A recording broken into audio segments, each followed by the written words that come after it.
Wanderer's Way podcast is a podcast sharing everything of a hobbyist and a collector's dream, while creating a fun atmosphere with valuable information and personal views.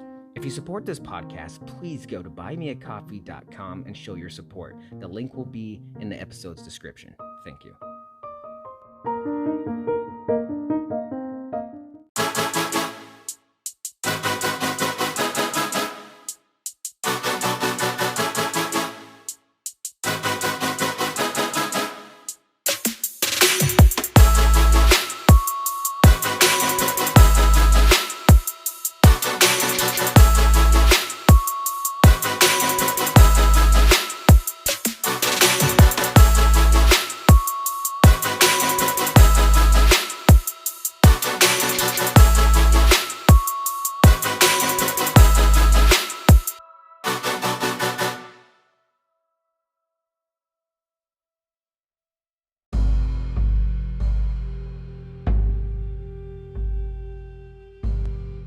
Welcome back to another episode of Wanderer's Way podcast. I'm your host, Dustin. Thank you for joining me for episode 51, and this is all about the 1989 Sega Genesis game Golden Axe, which was a port straight from the arcades to a home console, which was very rare at this time, and it was one of the best ones to actually be ported over from arcades to home consoles.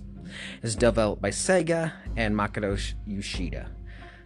And this is a side-scrolling beat-em-up arcade, which is a hack and slash, and you can cast spells. So they kind of threw like all the eggs into one basket, threw everything that was popular all in once. So this was a game that was very popular, very well done too, especially for this time. Now, to play it today, it's very slow-paced. I played it back in the day, I played it now, and there's a difference with this game too, because, I didn't play it in 1989 because, well, that was when I was born. However, in the 90s I played it, and as a kid, I actually freaking sucked as a gamer. I really, really sucked as a gamer. And even today, I'm really not that good at, like, fighting games and such. Like, now I can beat this game pretty well now and everything, but when I was a kid I hated it and I broke my controller I don't know how many times, so there was that.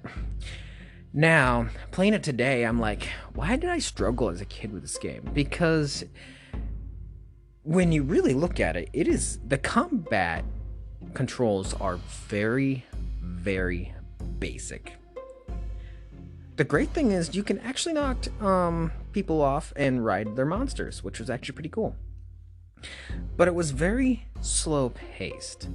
The soundtrack was good. They had 7 levels, 3 lives per continue. So it was that old, if you die too many times, you're not continuing the game. You got to start all the way over from the beginning.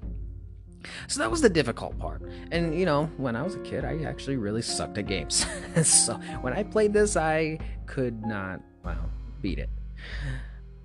Nowadays, when I tried it, several years ago or something like that, I tried playing it when it came out as a port for Android and such. Wow, I was actually shocked. Like, it was way slower for me than it was back in the day. And it seemed way easier. But back in the day, it was so damn hard. I actually considered it harder than Dark Souls because, to me, Dark Souls was not that hard. Like, there was points and times when it was. And maybe I'm just better at video games now than I was then. And that's how I look at it. So, but anyways, for Golden Axe, you can control one of 3 characters that want revenge on the dictator Death Adder. That is your main antagonist right there. In which he took over a peaceful land of Uria. And your 3 heroes is a dwarf, Gilius Thunderhead. You got a barbarian, Axe Battler, which they also made another game just based on him. And then you got a female, Amazon, Tyrus Flare. And for the spells, Axe actually casts earth spells, Gilius casts lightning spells, and Tyrus casts, kind of get it from her last name, Flare, fire spells. So this game from back in the day, it was really, really good. I mean, it was unheard of back then to take a game from an arcade and add it to a home console. Not only that, but to add another level and another boss fight, and on top of that, have such great music with it. Have a simplistic combat system that adds extra things into the game that just makes it separate it from everything else. And at that time, Sega Genesis was actually in competition with the I think it was the NES at this time. And so with this competition going on, it was, with Sega and Nintendo, both from Japan, they're street competitors. And I think it was one of the best times in gaming history, in my personal opinion. After the PS2 era, I think that's when video games actually fell. Now, don't get me wrong, video games now, we have some great visual looking games. We have some good games of the years and everything like that, but when you really look at the storylines of video games today, and then you look at the storylines from the past of video games, they were so much more compelling back then. I don't know, maybe it's just me. But for example, look at Legend of Dragoon and then look at a modern game. I still cannot find a game in the modern era since the PS3 where I think of it as one of the greatest games in history. I really can't.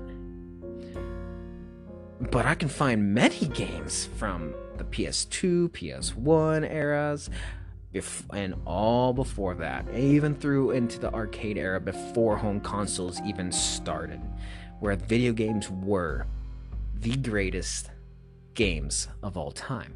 And that's why they're so expensive and hard to find too. Because they were great games. They had compelling stories. They had great character development. They didn't have best graphics back then. And really, when I think about it, we have a lot of critics out there now on YouTube and podcasting and doing reviews, and they talk about how terrible graphics are, and they would literally tear down the entire game based on how bad those graphics are. And let me give you an example, okay? So, for example, we have EA Sports Madden NFL game. Great looking game. Terrible football. I'm just throwing it out there. And then we got, let's see here. Oh, I can't remember what the names of them are. What is it, Axis? It's the football, I think it's Axis Football 21. Oh man. But anyways, that game looks absolutely terrible. And they know it. It really does look bad. It literally looks like it's from the PS2, which isn't always bad. But the gameplay was way better than Madden. Like, I played that more than Madden. I'd even buy the last one either. I bought the one before that. The franchise mode is terrible. The gameplay is trash. The graphics are great. But the ratings are terrible too. Like, the ratings don't make sense. None of them make sense. They're not accurate or nothing.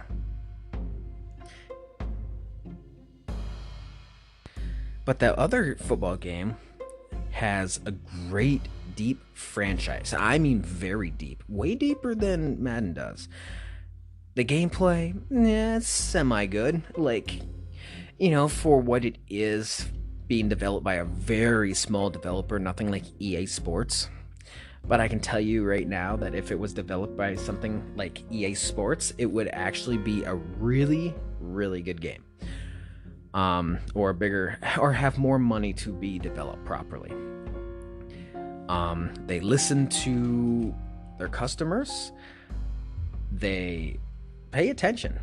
So that's that's my example of gaming of today. And that nothing should be criticized based on their graphics. I don't care if it's on the PS5. I will take a game that has lower base graphics than something like Gran Turismo if the gameplay is actually really good. So this takes me back to the Golden Axe 1989 era. At that time, that was the top of the line graphics.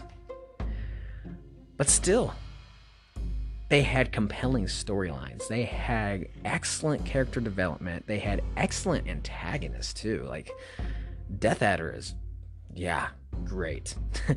Like it was great. But you know, other than that, they had basic controls and combat. Like I can deal with that. The gameplay can be basic as long as everything else is good. Same thing with RPG games. It was the same way for me, and it always will be. I will take some simplicity if it means the story is the best. With that being said, I just want to kind of take the time to kind of throw out one of their side games that they made called Golden Axe Warrior. That was a complete Zelda clone. Like from through and through. Everything, even with the heart system and everything from top to bottom, was straightforward a clone of Zelda. So tell me, do they think that their game wasn't that good or something? Because I could tell you Golden Axe was good. Golden Axe 2 was even better. That soundtrack was, I think the bosses and the soundtracks were even better. Some of the visuals were updated too in Golden Axe 2. So I think Golden Axe 2 was actually better than the first game. But the first game, obviously, is always going to be legendary. I dare you to try to find the game, like the physical copy, even resealed or packaged. Yeah, it's a good game. If you haven't played it yet, you really need to get out there and play this game. You know, take time, go back in time and play a game. Go back in time, enjoy it. You will not regret it. Now, I can tell you right now, based on the speed of games today, it will feel slow-paced.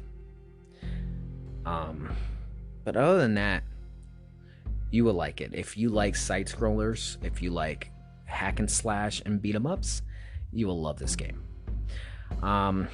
Especially if you like the Double Dragon games, you will like this. So with that being said, thank you for joining me for this episode. Stay tuned for next week. I may have a special episode for you guys. I will announce it on Twitter. Definitely follow me and go to my buymeacoffee.com. Thank you.